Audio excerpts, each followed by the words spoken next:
Hello students, twelfth commerce business studies में हम discuss कर रहे हैं चैप्टर नंबर 8 जिसका नाम है एडवर्टाइजमेंट। और एडवर्टाइजमेंट के अंदर आपका जो लास्ट लेक्चर हम डिस्कस कर रहे थे उसका नाम है डिसएडवांटेज ऑफ एडवर्टाइजमेंट। डिसएडवांटेजेस के अंदर मैंने आपको विज्ञापन के ढेर सारे दोषों के बारे में बात की, जिसमें हमने बात की थी कि जो आपका एडवर्टाइजमेंट होता है वो लेस इफ़ेक्टिव होता है क्योंकि ये इम्पर्सनल होता है और आप किसी भी इंडिविजुअल को, किसी भी कस्टमर को उस पर फोकस करने के लिए आप प्रेशराइज़ नहीं कर सकते कि आपको उसे पढ़ना या सुनना ही पड़ेगा। इसके अलावा अगर मान लो आपका एडवर्टाइजमेंट कस्टमर को अट्रैक्ट करके काउंटर तक ले आता है, लेकिन आपका जो सेल्स ऑर्गेनाइजेशन है, जो आपकी सेल्स टीम है, वो ज़्यादा एफिशिएंट नहीं है, तो ऐसी कंडीशन में आपके एडवर्टाइजमेंट का कोई ज़्यादा इफ़ेक्ट नहीं पड़ेगा। इसी रेंज में हम आगे डिस्कस कर रहे हैं पॉइंट नंबर 6 जिसका नाम है lack of flexibility. Lack of flexibility जो है उसका मतलब होता है लोचशीलता की कमी, और लोचशीलता के अंदर आप डिस्कस करेंगे परिवर्तन को लेके, चेंजेस। अगर आप कोई तरह का चेंज करना चाहते हैं एडवर्टाइजमेंट मैसेज के अंदर तो आप नहीं कर सकते, क्योंकि एडवर्टाइजमेंट मैसेज को कभी भी कस्टमाइज़ नहीं किया सकता। ये अपने आप में एक स्टैंडर्ड होता है। जैसे कि मान लो आपके न्यूज़पेपर के अंदर एक बाइक का या टीवी का एक ऐड दिया हुआ है, तो वो ऐड जो है उसमें मान लो 100 आपके वर्ड्स हैं। अगर जो न्यूज़पेपर पढ़ने वाला बंदा है वो उसमें से केवल शुरू के 5 वर्ड पढ़ने के बाद उसको इग्नोर कर देता है, तो उस मैसेज को छोटा नहीं किया सकता, ना ही उसको सारे वर्ड्स पढ़ने के बाद और ज़्यादा जानकारी देने के लिए बड़ा किया जा सकता है। तो यहाँ पर जो मैसेज होता है उसके अंदर स्टैंडर्ड इन्फॉर्मेशन होती है और उसको कस्टमाइज़ नहीं किया सकता, उसको कन्वर्ट नहीं कर सकते। जबकि अगर इसका हम कंपैरिजन करें पर्सनल सेलिंग से, तो पर्सनल सेलिंग के अंदर जो सेल्समैन होता है वो अपने कन्वर्सेशन को कस्टमर के एस्पेक्ट के थ्रू, कस्टमर की अंडरस्टैंडिंग के थ्रू बड़ा या कम ज़्यादा छोटा कर सकता है यहाँ पर। क्योंकि जैसे मान लो कोई कस्टमर है, वो किसी प्रोडक्ट को परचेज़ करने के लिए काउंटर पे जाता है और उस प्रोडक्ट के बारे में उसके पास पहले से काफ़ी इन्फॉर्मेशंस हैं, तो सेल्समैन को उससे कम कन्वर्सेशन करना पड़ेगा और जो कस्टमर है वो उस प्रोडक्ट को परचेज़ करने की एक्सेप्टेंस दे देगा। लेकिन अगर मान लो उसके बारे में उसके पास कोई जानकारी नहीं कस्टमर के पास, तो यहाँ पर थोड़ा ज़्यादा कन्वर्सेशन किसको, सेल्समैन को करना पड़ेगा, और वो अपने मैसेज को तब तक देता रहेगा, तब तक बढ़ाता रहेगा, उसके एडवांटेज बताता रहेगा जब तक कि कस्टमर सेटिस्फाई ना हो जाए। तो पर्सनल सेलिंग के कंपैरिजन में यहाँ पर फ्लेक्सिबिलिटी की कमी पाई जाती है। क्लियर? नेक्स्ट हम डिस्कस करेंगे नंबर 7 पर सेलर्स मार्केट। सेलर्स मार्केट का मतलब होता है विक्रेता बाजार। देखो क्या होता है, बहुत से प्रोडक्ट ऐसे होते हैं जिनका जो मार्केट है वो कस्टमर मार्केट है, ग्राहक बाजार है, मतलब वहाँ पर ग्राहक की चलती है। और कुछ प्रोडक्ट आज भी ऐसे हैं जिनमें आज भी किसकी चलती है, विक्रेता की चलती है, सेलर की चलती है। तो जब जिन चीज़ों के डिस्ट्रीब्यूशन में सेलर का डोमिनेंस है, सेलर जैसा कहेगा वैसा आपको लेना पड़ेगा, ऐसी कंडीशन में उन प्रोडक्ट्स को आप एडवर्टाइज करें ना करें इसका कोई इफ़ेक्ट उनकी सेल पर नहीं पड़ता। जैसे अगर मैं बात करूं एलपीजी गैस के बारे में, तो आपने एलपीजी गैस का कोई एडवर्टाइजमेंट नहीं देखा होगा, और एक दो देख भी लिए होंगे तो वो इतने ज़्यादा आपके बार बार रिवाइज़ नहीं किए गए कि न्यूज़पेपर में आपके हर 10 दिन में, हर 5 दिन में आपके एडवर्टाइजमेंट आ रहा है, या टीवी चैनल पे आपके बार बार इंडियन गैस के या एचपी गैस के आपके बार बार एडवर्टाइजमेंट आ रहे हैं। पेट्रोल को लेकर कभी ऐसा ऐड नहीं आता, चीनी को लेकर कभी ऐसा ऐड नहीं आता, ग्रेन्स को लेकर कभी ऐसा ऐड नहीं आता।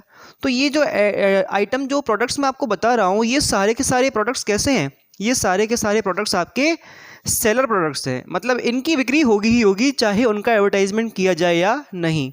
तो इसलिए इन प्रोडक्ट्स का एडवर्टाइजमेंट करना हमेशा ही बेकार रहता है, इसलिए इन प्रोडक्ट्स का एडवर्टाइजमेंट किया ही नहीं जाता। तो इसलिए इसका ये क्या माना जाएगा, अपने आप में डिसएडवांटेज माना जाएगा। क्लियर? नेक्स्ट नंबर 8 पर हम डिस्कस करेंगे एडवर्टाइजमेंट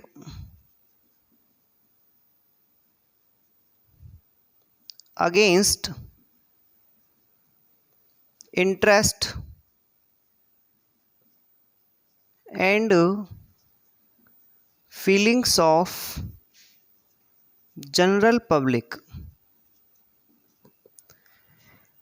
यहाँ पर आप पढ़ रहे हैं कि अगर एडवर्टाइजमेंट अगेंस्ट किया जाए, विरुद्ध में किया जाए, विरोध में किया जाए, किसके? Interest and feelings of general public, सामान्य जो लोग होते हैं उनकी भावनाओं के विरुद्ध अगर आप कोई विज्ञापन करते हैं तो वो विज्ञापन हमेशा व्यर्थ होता है, बेकार होता है। कैसे होगा?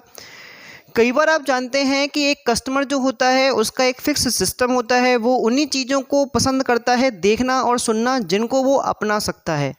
भाई जैसे मान लो आज एक ऐसा परिवार है, एक ऐसी फैमिली है जिसमें किसी प्रकार के नॉन वेज प्रोडक्ट्स के बारे में बात करना भी बिल्कुल गलत माना जाता है, यूज़ करना तो दूर। और उसके लिए मान लो आप बड़े से होर्डिंग पर KFC का एक अच्छा सा एडवर्टाइजमेंट दे रहे हो जिसमें आपने ऑफर्स भी दिए हुए हैं मील बना के, या फिर टीवी चैनल पे ऐसा कोई प्रोडक्ट का ऑफ़र आ रहा है या फिर एडवर्टाइजमेंट आ रहा है, तो उस चीज़ के बारे में उनके कोई इंटरेस्ट नहीं है, वो उनकी फीलिंग्स के अगेंस्ट है, इमोशंस के अगेंस्ट है। ट्रेडिशंस, उनके रिलीजन उस चीज़ को यूज़ करने की उनको नहीं देते अथॉरिटी। तो ऐसी कंडीशन में क्या होता है कि ये सारे प्रोडक्ट उनके लिए कैसे रहेंगे? बेकार रहेंगे। और ऐसे प्रोडक्ट्स का एडवर्टाइजमेंट भी उनके लिए बेकार ही रहेगा। ठीक है, तो ऐसी कंडीशन में क्या होता है, इस तरह के जो आपके एडवर्टाइजमेंट होते हैं उनको करना कोई मतलब का नहीं होता। क्लियर? नंबर 9 पे है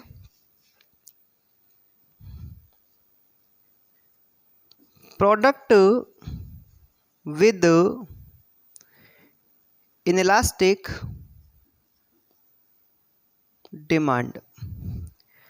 product with inelastic demand. Inelastic demand का मतलब होता है बेलोचदार मांग वाली वस्तुएं। एक्चुअल में होता क्या है कि मांग को नॉर्मली दो भागों में बांटा गया है, एक है लोचदार मांग और एक है बेलोचदार मांग। Elastic demand and inelastic demand. Elastic demand कौन सी होती है? जिसके प्राइस में थोड़ा सा चेंज होगा और उसकी डिमांड में एकदम से ज़्यादा चेंज हो जाएगा, उसको हम इलास्टिक डिमांड कहेंगे। इलास्टिक जिसमें चेंजेस किए जाते हैं, नहीं है। तो बात वही है कि अगर मान लो किसी प्रोडक्ट की प्राइस में कुछ कमी हुई है और उसकी मांग में ज़्यादा क्या हो गया है? चेंज हो गया है, उसकी मांग ज़्यादा बढ़ गई, ज़्यादा घट गई, तो उस कंडीशन में उस प्रोडक्ट को हम इलास्टिक डिमांड प्रोडक्ट बोलते हैं। इसके अगेंस्ट यहाँ पर आप बात कर रहे हैं इनइलास्टिक डिमांड प्रोडक्ट्स की, ऐसे प्रोडक्ट जिनके प्राइसेस में बड़ा चेंज होने पर भी, जब आपके प्राइसेस हैं उनमें बड़ा चेंज हुआ है, या तो वो ज़्यादा घट गए हैं या ज़्यादा वो बढ़ गए हैं, उस कंडीशन में भी उनकी जो डिमांड है उसमें कोई ज़्यादा खास चेंज नहीं होता या कंपैरेटिवली कम चेंज होता है, तो उसको हम इनइलास्टिक डिमांड प्रोडक्ट बोलते हैं। और ऐसे प्रोडक्ट्स का कभी भी एडवर्टाइजमेंट करना सही नहीं रहता, मतलब वो इफ़ेक्टिव नहीं होंगे। इन प्रोडक्ट्स की डिमांड फिक्स है, इतनी ही रहेगी, एक दो यूनिट ज़्यादा बिक गई तो कोई बड़ी बात नहीं है, लेकिन इनकी जो डिमांड है वो एक स्पेशल कैटेगरी के लोग ही कर रहे हैं, तो यहाँ पर उसको इनइलास्टिक डिमांड प्रोडक्ट बोल रहे हैं। जैसे आपने कभी भी टीवी पर ऑडी या BMW कार का एडवर्टाइजमेंट नहीं देखा होगा, ना आपने न्यूज़पेपर में देखा होगा, ना आपने टीवी पे देखा होगा, ना कहीं बड़े होर्डिंग्स में देखा होगा। ऐसा क्यों है? क्योंकि इन प्रोडक्ट्स में अगर मान लो जैसे ये ऑडी कार है, इस ऑडी कार की कीमत कितनी है? मान लो 40 लाख है। अब 40 लाख से मान लो इसका 2 लाख रुपए प्राइस कम हो गया, तो क्या लोग बड़ी मात्रा में इस चीज़ को परचेज करना चालू कर देंगे? तो आंसर है नहीं, ऐसा नहीं हो गया, क्योंकि अभी भी 38 लाख रुपए इसका जो मूल्य है वो काफ़ी ज़्यादा है, नहीं है। तो इस कंडीशन में क्या होगा? हालांकि प्राइस कितना कम हो गया? 2 लाख रुपए, एक बहुत बड़ी एक अपने आप में अमाउंट है, वो कम हो गया इसका प्राइस, लेकिन उसके बाद भी जो इसकी डिमांड है उसमें कोई ज़्यादा चेंज नहीं होगा। तो ऐसे प्रोडक्ट का भी एडवर्टाइजमेंट नहीं किया जाता, क्योंकि इन प्रोडक्ट्स की जो एक कैटेगरी है, जो एक मार्केट सेगमेंट है, वो कैसा है? सेपरेट है, इसके स्पेशल कस्टमर्स हैं और ऐसी कंडीशन में इन प्रोडक्ट्स को ज़्यादा एडवर्टाइजमेंट करने से भी आपके बिजनेस पे, आपकी सेल पर कोई प्रभाव नहीं पड़ेगा। इसलिए इन प्रोडक्ट्स का जो इनलास्टिक डिमांड वाले होते हैं उनका एडवर्टाइजमेंट कम किया जाता है। क्लियर? तो इस तरह से आपके जो 9 पॉइंट हैं एडवर्टाइजमेंट के डिसएडवांटेज के, वो आपको समझ में आ गए होंगे, आई होप। नेक्स्ट लेक्चर में हम डिस्कस करेंगे अगली बातों के बारे में। Thank you.